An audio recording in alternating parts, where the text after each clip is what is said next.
من قبلهم فَلَيَعْلَمَنَّ اللَّهُ الَّذِينَ صَدَقُوا وَلَيَعْلَمَنَّ الْكَاذِبِينَ۔ پروگرام مشعل راہ کی ایک اور کڑی لے کر آج میں آپ کی خدمت میں حاضر ہوں۔ آج کا ہمارا عنوان ہے ابتلا و آزمائش۔ میں نے سورۃ العنکبوت کی ابتدائی آیتیں ابھی آپ کے سامنے پڑھی ہیں۔ ان آیتوں میں اللہ تبارک و تعالیٰ نے اپنا قانون ابتلا و آزمائش بیان کیا ہے۔ اللہ تعالیٰ نے کہا احسب الناس ان يتركوا ان يقولوا آمنا وهم لا يفتنون، کیا لوگوں نے یہ سمجھ رکھا ہے کہ ایمان کا دعویٰ کرنے کے بعد وہ بنا آزمائے ایسے ہی چھوڑ دیے جائیں گے؟ ایسا نہیں ہوگا۔ وَلَقَدْ فَتَنَّ الَّذِينَ مِن قَبْلِهِمْ، ہم نے پچھلی امتوں کو بھی آزمایا ہے، اس امت سے پہلے بھی جو اہل ایمان گزرے انہیں بھی آزمایا ہے۔ فَلَيَعْلَمَنَّ اللَّهُ الَّذِينَ صَدَقُوا وَلَيَعْلَمَنَّ الْكَاذِبِينَ۔ آزمائش کا نتیجہ کیا ہوتا ہے؟ کون ایمان والا ہے، کون دعوی ایمان میں جھوٹا ہے، اس کی تمیز آزمائش اور امتحان سے ہوتی ہے۔ تو دیکھیے بنیادی طور پر دو باتیں اس آیت میں بتائی گئیں۔ پہلی بات تو یہ بتائی گئی کہ ایمان کا دعویٰ کرنے کے بعد رب العالمین بندے کے ایمان کو آزماتا ہے، اس کی زندگی میں ایسے حالات لاتا ہے، ایسے حادثات لاتا ہے کہ جہاں اس کے ایمان اور عقیدے کی آزمائش ہوتی ہے۔ آزمائش آنے کے بعد ہی پتہ چلتا ہے دنیا والوں کو کہ صحیح معنوں میں مومن کون ہے اور کون بس ایمان کی ایکٹنگ کر رہا تھا جبکہ دل سے منافق تھا۔ جس طرح سونا آگ میں تپتا ہے تو کھرے اور کھوٹے میں تمیز ہوتی ہے، ویسے ہی آزمائش کی بھٹی میں تپنے کے بعد ہی مومن صادق اور جو ایمان کا زبانی دعوے دار ہے اس کے درمیان تفریق ہوتی ہے۔ آزمائش کی گھڑیوں میں، ابتلا اور آزمائش میں مومن کا ایمان اور نکھرتا ہے جبکہ منافق کا نفاق پوری طرح سے ظاہر و باہر ہو جاتا ہے۔ آپ اس کی ایک عملی مثال لیجئے۔ عہد نبوی میں ایک جنگ ہوئی جسے غزوہ احزاب کہا جاتا ہے۔ سورۃ الاحزاب اسی نام سے اللہ تعالیٰ نے ایک سورت نازل کر دی۔ احزاب کا موقع بڑا نازک موقع تھا، جب مسلمان تقریباً 10,000 سے 12,000 تک کی فوج کے مقابلے میں کھڑے ہوئے تھے، اور مسلمانوں کے دونوں دشمن مشرکین اور یہودی مل گئے تھے، مل کر مدینے پر حملہ آور ہوئے تھے۔ اور کریلا نیم چڑھائیے کہ مدینے میں جو یہودیوں کا قبیلہ تھا بنو قریظہ، اس نے بھی مسلمانوں سے بغاوت کر دی۔ آگے بھی دشمن، پیچھے بھی دشمن، یوں کہو کہ مسلمان چکی کے دو پاٹوں کے درمیان آ گئے تھے، بس پسنا باقی تھا۔ قرآن مجید اس منظر کی تصویر کشی کرتے ہوئے فرماتا ہے اذ جاؤوکم من فوقکم ومن اسفل منکم واذ زاغت الابصار وبلغت القلوب الحناجر وتظنون بالله الظنون هنالك ابتلي المؤمنون وزلزلوا زلزالا شديدا۔ قرآن مجید کہتے ہیں یاد کرو اس گھڑی کو، اس وقت کو جب کہ تمہارے دشمن تمہارے پاس اوپر سے بھی آ گئے، نیچے سے بھی آ گئے، جب نگاہیں پتھرا گئیں، کلیجے منہ کو آ گئے، اور تم اللہ تعالیٰ کے سلسلے میں طرح طرح کے گمان کرنے لگے۔ قرآن کہتا ہے ہنالک ابتلی المؤمنون، یہ وہ گھڑی تھی جہاں مومن ابتلا اور آزمائش سے گزارے گئے، وزلزلوا زلزالا شدیدا، اور مومن اس گھڑی میں بری طرح سے جھنجھوڑ دیے گئے۔ ایسا موقع تھا آزمائش کی اس گھڑی میں۔ دیکھو مسلمانوں کی صفوں میں جو منافقین تھے ان کا نفاق کھل کر سامنے آ گیا۔ چنانچہ قرآن مجید کہتا ہے جو منافقین تھے وہ سمجھنے لگے کہ اب تو اسلام کا خاتمہ ہو جائے گا، مسلمانوں کا خاتمہ ہو جائے گا، اور دل کی بات زبان پر آ گئی۔ وہ کہنے لگے ما وعدنا اللہ ورسولہ الا غرورا، کہ اللہ اور اس کے رسول نے مدد کے اور غلبے کے جتنے وعدے کیے تھے سب جھوٹے نکلے۔ اب میدان جنگ سے بھاگنے کے لیے جھوٹے بہانے تلاش کرنے لگے، کہنے لگے ان بیوتنا عورہ، ہمارے گھر خطرے میں ہیں، ہم اپنے بیوی بچوں کی حفاظت کے لیے جانا چاہتے ہیں۔ نفاق کھل کے سامنے آ گیا، جبکہ اسی گھڑی میں اہل ایمان کی زبان سے کیا جملہ نکلا هذا ما وعدنا اللہ ورسولہ وصدق اللہ ورسولہ وما زادهم الا ایمانا وتسلیما، کہ یہ وہ امتحانات ہیں، یہ وہ آزمائشیں ہیں جن کا وعدہ اللہ اور اس کے رسول نے ہم سے کر رکھا ہے، اور اللہ اور اس کے رسول کا ہر وعدہ سچا ہے۔ تو آزمائش کی گھڑیوں میں ثابت رہنا ہی ایمان کی علامت ہے۔ بیمار ہوئے فوراً عقیدے سے ہاتھ دھو بیٹھے، بیمار ہوئے فوراً کوئی مزار یاد آ گئی، بیمار ہوئے فوراً گلے میں تعویذ لگا لی، بیمار ہوئے عاملوں کے چکر کاٹنے لگے۔ اللہ آزماتا ہے، امراض کے ذریعے آزماتا ہے، بیماریوں کے ذریعے آزماتا ہے، حادثات کے ذریعے آزماتا ہے۔ قرآن مجید نے کہا وَلَنَبْلُوَنَّكُمْ بِشَيْءٍ مِّنَ الْخَوْفِ وَالْجُوعِ وَنَقْصٍ مِّنَ الْأَمْوَالِ وَالْأَنفُسِ وَالثَّمَرَاتِ۔ آزمائشیں کن کن صورتوں میں آتی ہیں، کن کن شکلوں میں آتی ہیں؟ اللہ تعالیٰ نے کہا ہم تمہیں آزمائیں گے، خوف اور ڈر کے ذریعے، بھوک کے ذریعے، تمہارے مالوں میں کمی کر کے آزمائیں گے، تمہاری جانوں میں کمی کر کے آزمائیں گے، تمہاری تجارت میں نقصان ہو جائے گا، تمہارا کاروبار ڈوب جائے گا، تمہارے گھر میں حادثات ہوں گے، ہم طرح طرح سے آزمائیں گے۔ وَبَشِّرِ الصَّابِرِينَ، اور اے پیغمبر آزمائش کی تمام صورتوں میں صبر کرنے والے میرے بندوں کو خوشخبری سنا دیجیے۔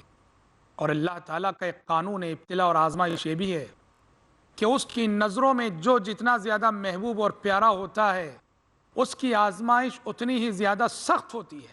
چنانچہ حدیث شریف میں پیارے نبی صلی اللہ علیہ وسلم نے فرمایا إِنَّ شَدَّ النَّاسِ ابْتِلَاءً الْأَنْبِيَاءُ ثُمَّ الْأَمْثَلُ فَالْأَمْثَلُ۔ اللہ کے نزدیک سب سے بڑا امتحان، سب سے سخت آزمائش انبیاء اور رسول کی ہوتی ہے، پیغمبروں کی ہوتی ہے۔ ثُمَّ الْأَمْثَلُ فَالْأَمْثَلُ، پھر جو شخص نیکی اور تقوی میں جتنا زیادہ بلند ہوتا ہے اس کی آزمائش اتنی ہی زیادہ سخت ہوتی ہے۔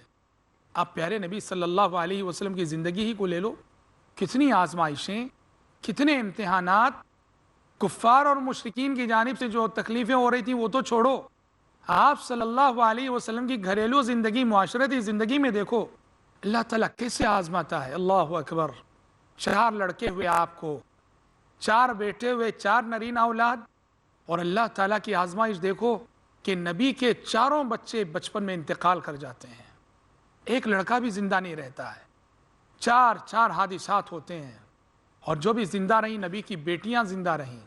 اور سبحان اللہ، بیٹیاں بھی آپ دیکھیں گے کہ آپ صلی اللہ علیہ وسلم کی 4 بیٹیاں آئیں جوانی میں انتقال کر جاتی ہیں، اور سبحان اللہ دین کی خدمت کے راستے میں جب نکلے ہیں آپ دیکھیں گے پیارے نبی کو کتنی بڑی قربانیاں دینی پڑیں۔ آپ جنگ بدر سے فارغ ہو کے لوٹ رہے ہیں، اور ادھر عثمان بن عفان رضی اللہ عنہ آپ صلی اللہ علیہ وسلم کی لخت جگر جو حضرت عثمان کی بیوی تھی ان کو دفن کر کے لوٹ رہے ہیں۔ یعنی پیارے نبی اپنی بیٹی کی تدفین میں بھی شرکت نہ کر پائے، اتنی مشغولیات تھیں آپ کے پاس، اتنی مصروفیات تھیں آپ کے پاس، اتنی بڑی قربانیاں دی آپ صلی اللہ علیہ وسلم نے۔ یہ اللہ کا قانون ہے، إِنَّ شَدَّ النَّاسِ ابْتِلَاءً الْأَنْبِيَاءُ ثُمَّ الْأَمْثَلُ فَالْأَمْثَلُ۔ لوگوں کے سوچنے کا نقطہ نظر غلط ہوتا ہے، کسی کی زندگی میں آزمائشیں دیکھتے ہیں فوراً یہ الزام دے دیتے ہیں کہ یہ کوئی بہت بڑا گنہگار ہے، بہت بڑا پاپی ہے، اسی لیے برا وقت اس پہ آ رہا ہے۔ نہیں، یقیناً سچ ہے کہ ظالم کو بھی اس کے ظلم کی وجہ سے، اس کے گناہوں کی وجہ سے سزائیں دیتا اللہ تعالیٰ، لیکن نیک اور صالح اور متقی بندوں کو بھی اللہ تعالیٰ آزمایا کرتا ہے۔ اور اللہ تعالیٰ کا ایک قانون ابتلا یہ بھی ہے کہ امتحان جتنا بڑا ہوتا ہے، آزمائش جتنی بڑی ہوتی ہے، اس امتحان میں کامیاب ہو جانے کی صورت میں ملنے والا انعام اور پرائز بھی اتنا ہی بڑا ہوتا ہے۔ چنانچہ حدیث شریف میں آپ صلی اللہ علیہ وسلم نے فرمایا ان عظم الجزاء من عظم البلاء، کہ بڑا انعام چاہتے ہو اللہ کے پاس، بڑا پرائز چاہتے ہو اللہ تعالیٰ کے پاس، تو بڑا انعام بڑے امتحان کے بعد ملا کرتا ہے، بڑا پرائز بڑے ٹیسٹ کے بعد ملا کرتا ہے، بڑی آزمائش کے بعد ملا کرتا ہے۔ اور آپ اگر اسلامی تاریخ کو پڑھیں گے دسیوں نمونے آپ کو ملیں گے۔ خود نبی کریم صلی اللہ علیہ وسلم کی زندگی دیکھو، آپ صلی اللہ علیہ وسلم کو اللہ تعالیٰ نے جو معجزات عطا کیے اس میں ایک بہت بڑا معجزہ اسراء و معراج کا تھا، بہت بڑا معجزہ۔ ایک رات اور رات کے کچھ حصے میں 7 آسمانوں کی سیر آپ کو کرائی گئی، پہلے مکے سے بیت المقدس لے جایا گیا، پھر 7 آسمانوں کی رب العالمین سے ہم کلام ہوئے، اور رات کے کچھ حصے میں وہ مکہ واپس آ بھی گئے۔ بہت بڑا معجزہ، بہت بڑا انعام، بہت بڑا پرائز۔ اگر آپ حالات سے جوڑ کر دیکھیں گے تو یہ انعام جو نبی کریم صلی اللہ علیہ وسلم کو دیا گیا تھا، یہ دراصل بڑے بڑے امتحانات اور بڑی بڑی آزمائشوں میں کامیابی کے بعد دیا گیا تھا۔ چنانچہ آپ دیکھو اسراء و معراج سے پہلے کے جو حالات ہیں، ان حالات میں اسراء و معراج سے پہلے جس واقعے کا ذکر آتا ہے وہ سفر طائف ہے۔ پیارے نبی طائف گئے تھے اور طائف والوں نے آپ کے ساتھ جو سلوک کیا وہ ہر کوئی جانتا ہے۔ مائی عائشہ صدیقہ رضی اللہ عنہا نے آپ سے پوچھا تھا، اے اللہ کے نبی، آپ کی زندگی میں احد کے دن سے زیادہ کوئی مشکل دن آیا ہے؟ جنگ احد میں کیا ہوا تھا؟ آپ صلی اللہ علیہ وسلم کا سر مبارک زخمی ہو گیا تھا، خون بہہ پڑا تھا، دندان مبارک شہید ہو گئے تھے۔ مائی عائشہ صدیقہ رضی اللہ عنہ نے پوچھا، احد کے دن سے سخت ترین دن بھی کوئی آیا ہے؟ تو آپ نے فرمایا کہ عائشہ، طائف کا دن میرے لیے احد کے دن سے زیادہ سخت تھا۔ تو طائف آپ کی زندگی کی سب سے بڑی آزمائش، اس امتحان میں کامیاب ہونے کے بعد انعام ملا اسراء و معراج کی شکل میں۔ یہ اللہ کا قانون ہے، امتحان جتنا بڑا ہوتا ہے اس میں کامیاب ہونے کی صورت میں ملنے والا انعام بھی اتنا ہی بڑا ہوتا ہے۔ اب وقت ہوا ایک بریک کا، جڑے رہیں آپ ہمارے ساتھ، بہت جلد لوٹیں گے ہم۔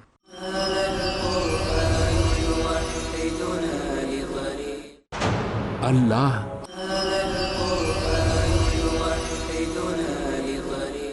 بریک سے قبل ہماری گفتگو ہو رہی تھی اللہ تبارک و تعالیٰ کے قانون ابتلا و آزمائش کے حوالے سے۔ ابتلا اور آزمائش کا ایک الہی اور آسمانی قانون یہ بھی ہے کہ اللہ تبارک و تعالیٰ کبھی بندے کو اس لیے آزماتا ہے، اس پر آزمائشیں لاتا ہے، مصیبتیں لاتا ہے، تاکہ اس کے ذریعے سے اس کے درجات بلند کیے جائیں۔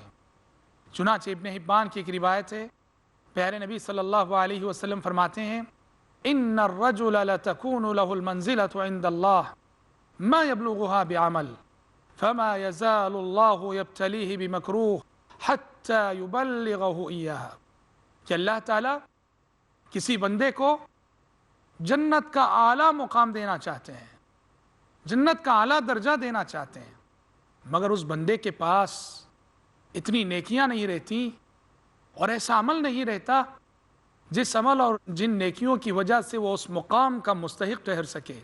فما یزال اللہ یبتلیہ بمکروہ، ایسے بندے پہ اللہ تعالیٰ آزمائشیں لاتا ہے، امتحانات لاتا ہے، ناگوار باتوں میں اسے مبتلا کرتا ہے۔ اس کے گھر میں حادثات ہوں گے، اس کے کاروبار میں نقصان ہوگا۔ اب وہ بندہ چونکہ مومن ہے، صبر کرتا جائے گا، صبر کرتا جائے گا، اور جیسے جیسے وہ صبر کر رہا ہے ویسے ویسے اس کے درجات بھی اللہ کے پاس بلند ہو رہے ہیں۔ کتنی تسکین کا سامان ہے اس حدیث کے اندر ان اہل ایمان کے لیے جو اس دنیا میں حقوق اللہ کی ادائیگی بھی کرتے ہیں، حقوق العباد کی ادائیگی بھی کرتے ہیں، اس کے باوجود ان کی زندگیاں پریشانیوں سے دوچار رہتی ہیں۔ انہوں نے کسی کا کھایا نہیں، کسی کو ستایا نہیں، پھر بھی پریشان ہیں، زندگی میں ٹینشن ہے، آفتیں ہیں۔ یہ دراصل ان کے لیے بشارت ہے کہ یہ آفتیں اور دنیا کی یہ تاریکیاں ان کی آخرت کی روشنیاں ہیں، ان کی آخرت کا نور ہے۔ یہ علامت ہے اس بات کی کہ اللہ تبارک و تعالیٰ ان کے درجات کو بلند کر رہا ہے اور اللہ کے نزدیک ان کی شخصیتیں مقبول ہو چکی ہیں۔ من یرد اللہ بہ خیرا یصب من، اللہ تعالیٰ جس بندے کے ساتھ خیر اور بھلائی کا ارادہ کرتا ہے اس پر مصیبتیں لاتا ہے۔ بخاری شریف کی روایت ہے، اذا اراد اللہ بعبد خیرا عجل له العقوبة فی الدنیا، کہ جب اللہ تعالیٰ کسی بندے کے ساتھ خیر اور بھلائی کا ارادہ کرتا ہے تو اس کے گناہوں کی سزا آخرت سے پہلے اسے دنیا میں دے دیتا ہے۔ قانون ابتلا و آزمائش کی بات جب چل رہی ہے تو اس نقطے کی وضاحت بھی ضروری ہے جو قرآن مجید نے کئی ایک مقامات پر اللہ تعالیٰ کے قانون ابتلا اور آزمائش کے حوالے سے بیان کیا ہے۔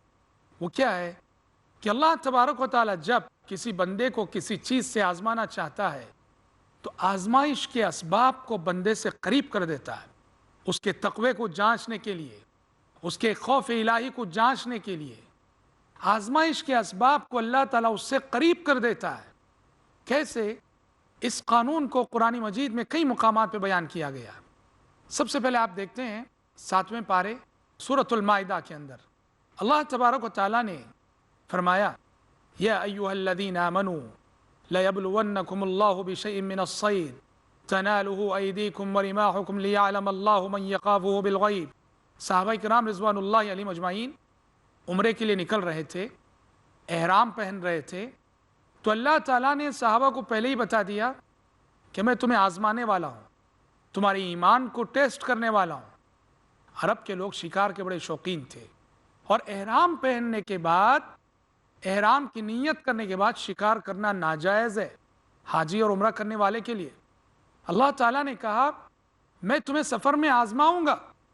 چنانچہ صحابہ کرام رضوان اللہ علیہ مجمعین فرماتے ہیں ہم نے دیکھا کہ اس سفر میں جب ہم عمرہ کرنے کے لیے احرام پہن کے نکلے تھے، شکاری جانور اور شکاری پرندے ہم سے اتنا قریب آتے تھے، اتنا نزدیک آتے تھے کہ بسا اوقات پرندے اتنا نزدیک بیٹھتے کہ اگر ہم ہاتھ سے انہیں پکڑنا چاہتے تو پکڑ سکتے تھے، لیکن شکار کرنا منع تھا۔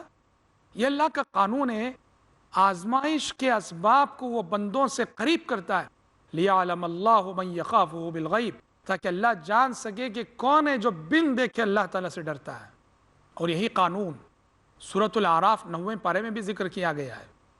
اللہ تعالیٰ نے فرمایا وَاسْأَلْهُمْ عَنِ الْقَرْيَةِ الَّتِي كَانَتْ حَاضِرَةَ الْبَحْرِ إِذْ يَعْدُونَ فِي السَّبْتِ إِذْ تَأْتِيهِمْ حِيتَانُهُمْ يَوْمَ سَبْتِهِمْ شُرَّعًا وَيَوْمَ لَا يَسْبِتُونَ لَا تَأْتِيهِمْ كَذَلِكَ نَبْلُوهُمْ بِمَا كَانُوا يَفْسُقُونَ۔ بنو اسرائیل کی ایک بستی تھی، سب مچھیرے تھے، مچھلی کے شکاری تھے۔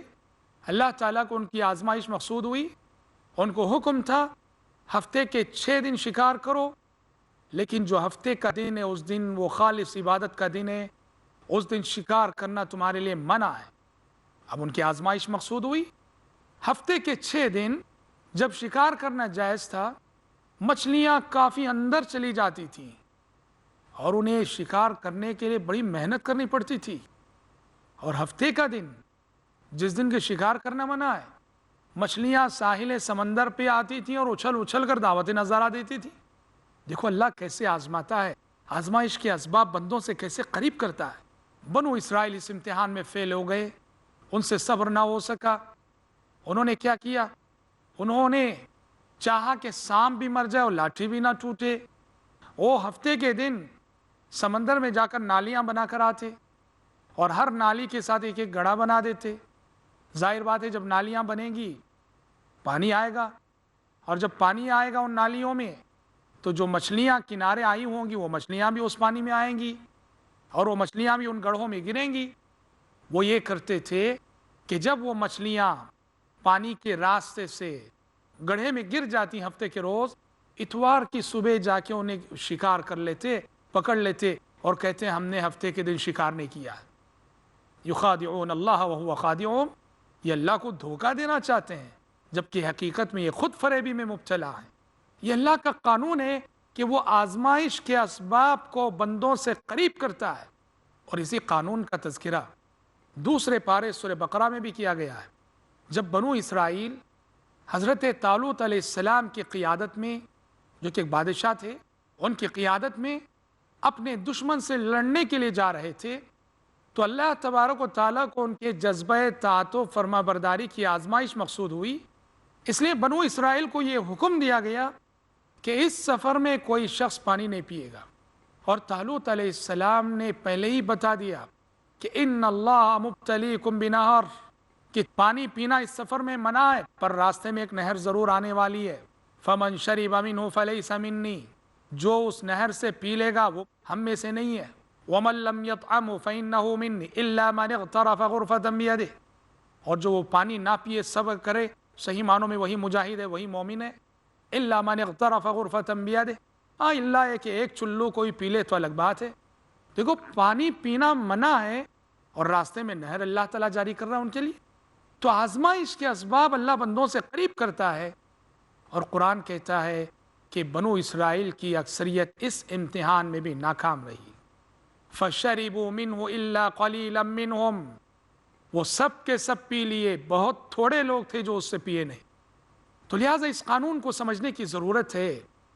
ہم میں سے کتنے لوگ ہیں، ہر شخص کی زندگی میں ایسے مواقف آتے ہیں، ایسے موقع آتے ہیں جہاں اللہ تعالیٰ ہمارے اخلاق کو ٹیسٹ کرتا ہے، ہمارے تقوی کا امتحان لیتا ہے، ہمارے خوف الہی کا امتحان لیتا ہے، ہمارے ایمان اور یقین کی مضبوطی کا امتحان لیتا ہے۔